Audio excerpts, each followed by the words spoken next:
Halo, jumpa lagi di Mahir Tips. Kita bakalan ngebahas soal fenomena yang lagi booming banget. Ini kita bakalan ngebahas soal switch karir. Jadi kan banyak nih fenomena di mana ketika kita kuliah, background pendidikan kita itu nggak nyambung, nggak relate sama sekali dengan tujuan kerjanya kita, gitu ya. Jadi kita bakalan ngebahas lebih dalam fenomena switch karir lebih dalam, oke?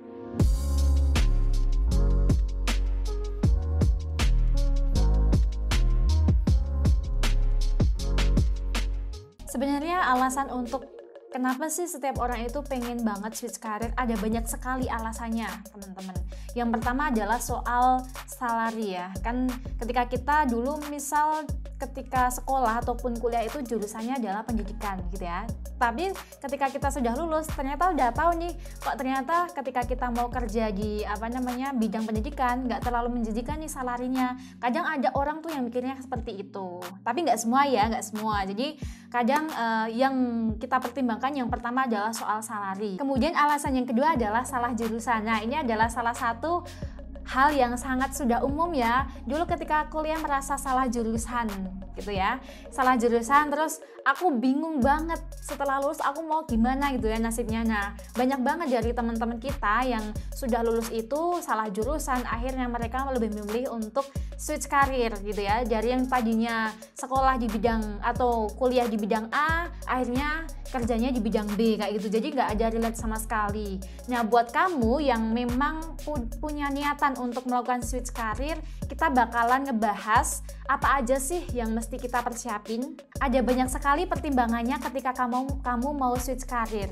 Jadi ibaratnya kita sedang merintis usaha kita, masa depan kita itu dari nol. Nah, hal yang mesti kalian lakukan, kita harus merancang dulu, fokus dulu bidang apa yang mau kamu tekuni. Kemudian yang kedua, silahkan fokus satu bidang itu kamu ikuti salah satu pelatihan, bootcamp, ataupun kursus. Nah, kan kita sudah dapat nih basicnya, knowledge-nya. Ketika kita sudah dapat peminatan itu, skillnya seperti apa, knowledge-nya seperti apa, baru setelah itu mungkin kita bisa buat mengikuti salah satu sertifikasi. Nah, sertifikasi ini juga penting teman-teman, karena kita juga ketika mau terjun di dunia kerja, sertifikasi adalah salah satu hal yang bakalan diperhitungkan sama HR gitu ya. Jadi apalagi itu sudah diakui secara legal oleh pemerintah. Jadi buat kamu 3 hal itu tadi yang mesti disiapin untuk kalian yang pengen banget switch karir. Oke,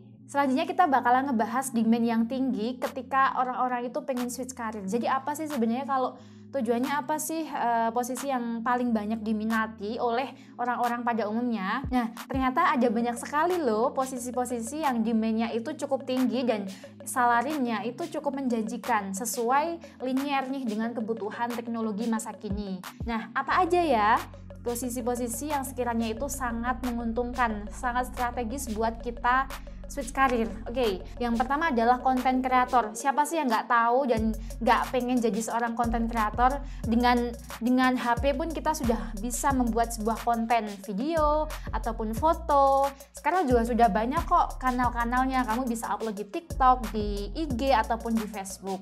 Sudah banyak sekali ruang, tinggal gimana kamu buat ngembanginnya gitu ya. Kemudian yang kedua adalah copywriter. Nah, siapa sih yang nggak minat di bidang copywriting ini? Jadi ini adalah salah satu demand yang cukup dibutuhkan di pekerjaan masa kini.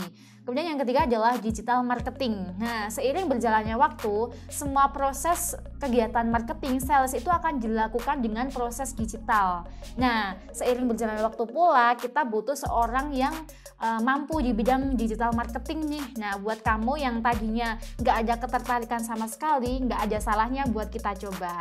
Yang keempat adalah data analis. Nah, ini penting banget nih buat teman-teman yang dulu punya background pendidikan matematika ataupun nggak ada relate-nya sama sekali, nggak masalah mau kita coba di bidang data analis, karena ini salah satu demand yang cukup tinggi di masa depan dan masa kini, tetapi peluang orang-orangnya yang mampu di bidang itu masih sangat sedikit nih. Nah, bisa kamu coba ya buat fokus di bidang data analis. Oke, itu tadi fenomena-fenomena yang sedang terjadi pada saat ini, fenomena switch karir. Mau kemana kamu kerja, mau di bidang apa, tergantung ke diri kamu, kembali lagi ke diri kita, opsional ya teman-teman ya. Jadi mulai dari sekarang persiapkan segala hal yang bisa menentukan menentukan kehidupan kita, masa depan kita. Misal kamu mau switch karir, yuk kita mulai dari sekarang, persiapkan, ikuti pelatihan-pelatihan, dan juga kalau bisa ikuti sertifikasi. Oke, itu aja tips kita pada kali ini. Sampai jumpa lagi di sesi berikutnya.